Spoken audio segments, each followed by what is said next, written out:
که یوه وخښته وي راوړئ دا داسې کمپلیکس جوړیږي تر اوسه پورې د کینسر او د زړه ناروغانو شفاخانه نه ده جوړه. یاده ځمکه 8 جریبه ده. د وزارت استعمامي د دې په هکله باندې تاسو ته رڼایي واچوي. مخکینۍ ځمکه هم مې تاسو سره شیر کړې وه او ورپسې دا هم ده. السلام علیکم ورحمت الله وبرکاتو. د ستاسو په وینا باندې چې شته نظام باندې هم غږ وکئ چې تاسو دا کوم کمپلیکس شروع کړئ، افغان میډیکل کمپلیکس، دا د ټولو انساني ناروغانو د علاج دپاره وزارت استعمامي ته عرض شولو. د وزارت استعمامي رئیس صاحب را سره دی. دغه یاده ځمکه د دې په هکله باندې تاسو ته رڼایي واچوي.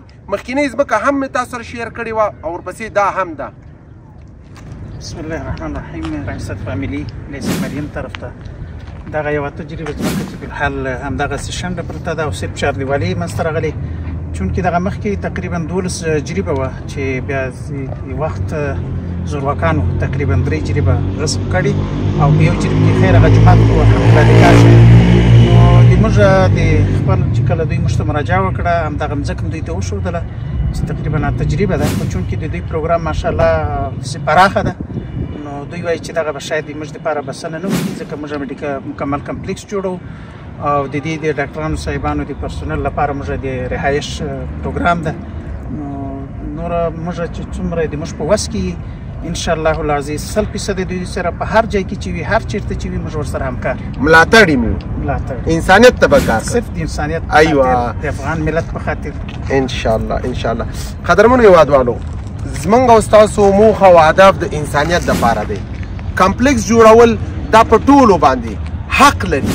که یوه وخښته وي راوړئ دا داسې کمپلیکس جوړیږي تر اوسه پورې د کینسر او د زړه ناروغانو شفاخانه نه ده جوړه.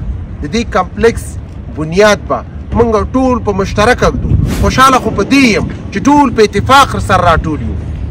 یاده ځمکه 8 جریبه ده د وزارت استعمامي او زه بالخصوصا په هغو سرمایهدارو غږ کوم، د هغو ځمکو مالکینو باندې غږ کوم چې په دې دنیا یې لري. راځئ د دې شفاخانې دپاره یې وقف کوئ. دا شفاخانه د دې ناروغانو دپاره، د ناچارو بېوزلو دپاره په دې دنیا وقف کول په جنت کې تاسو ته په دې مقابل کې ځمکه درکول کېږي. د دې ویډیو مقصد چې هم د شته نظام د وزارت استعمامي سره کومه ځمکه او دا مې شریکه کړله او نورې شخصي ځمکې مې هم تاسو سره شریک کړل. ویډیو مقصد شیر یې کوئ، نورو سره معلومات ورکوئ. دا پر موږ او تاسو حق لري او زه به هر وخت تاسو سره دا گزارش شریکوم د یو فرد سره. کور ودان، خوشحاله اوسئ. السلام علیکم.